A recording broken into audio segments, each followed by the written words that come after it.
Hey, welcome back. This is number 7. It is called It Would Have to.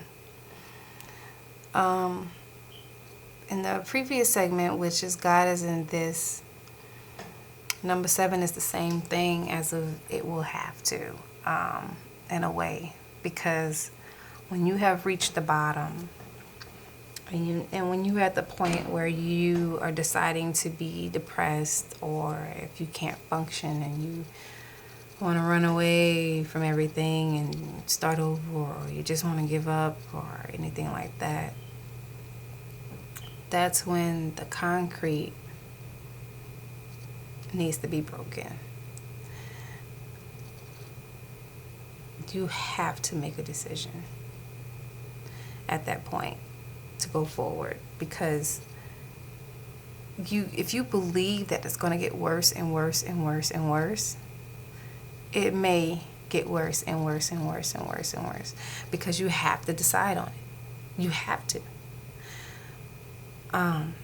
There's no other way, and you have to stay stern to that. When you make a decision, what do you mean by decision? Stern to what, Star? Okay, well,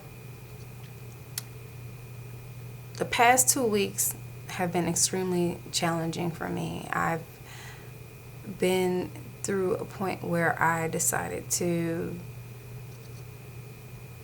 just give up again. And then I was thinking about moving, because I know how to reset. I know how to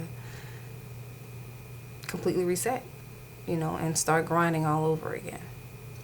So, to take care of mine and what I got to, that's a survival mechanism that I do have. Now, if you don't have that survival mechanism, there are resources out there to help you build and do those things.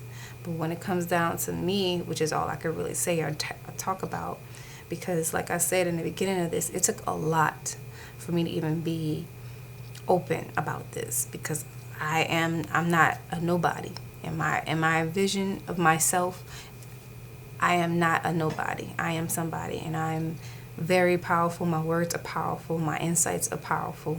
How I think is powerful in itself, So, with all that being said, I can't choose to give up, even though I wanted to.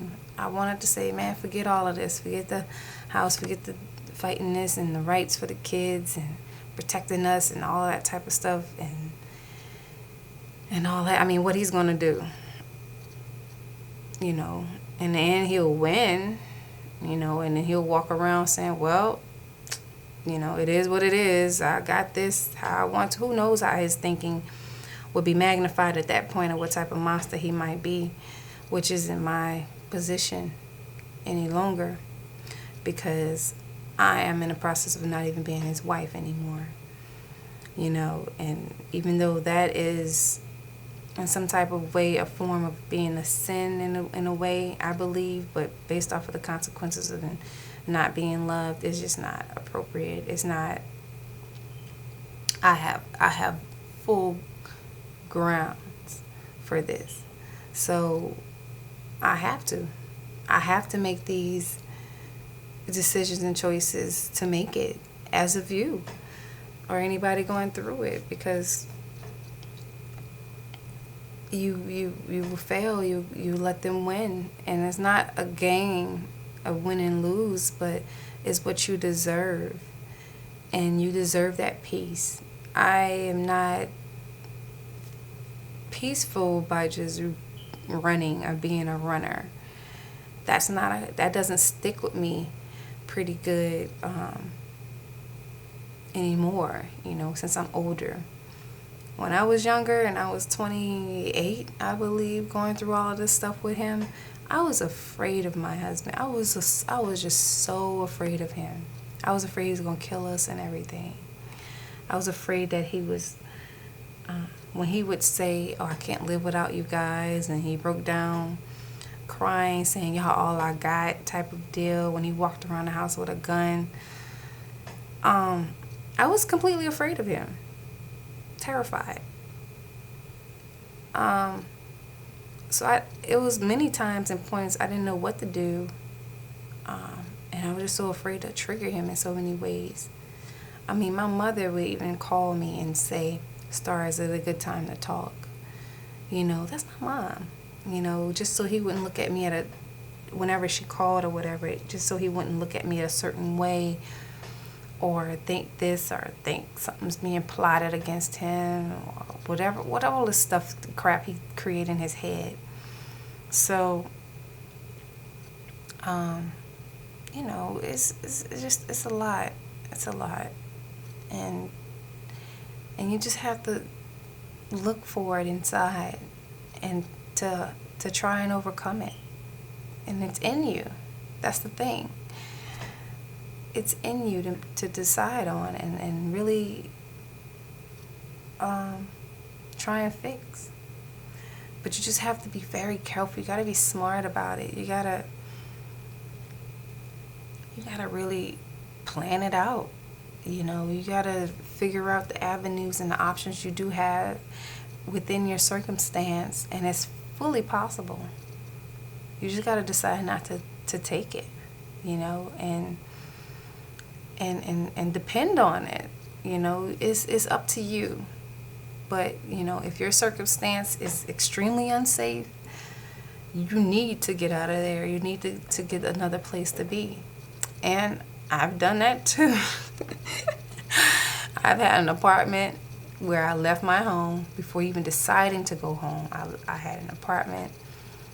He didn't know where I lived or whatever. It was gated so I could see.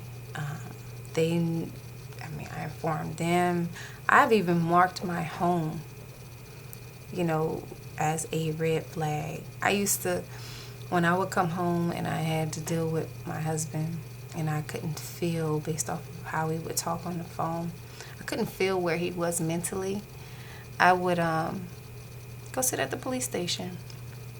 And I think he would think I was somewhere or with somebody or anything. But I would sit at the police station and wait till I knew he was almost about to go to sleep. And just to slow down the night, or try and prevent certain things. And it was just different avenues like that, but it didn't really help. What helped was me saying no and deciding to not take it anymore and to go forward. And some guys, they can't live with that, but like I said, this time I got a license to carry. I went through all of the right avenues and I refuse to take it. But I'm going to go ahead and end this segment on "It Will Have to."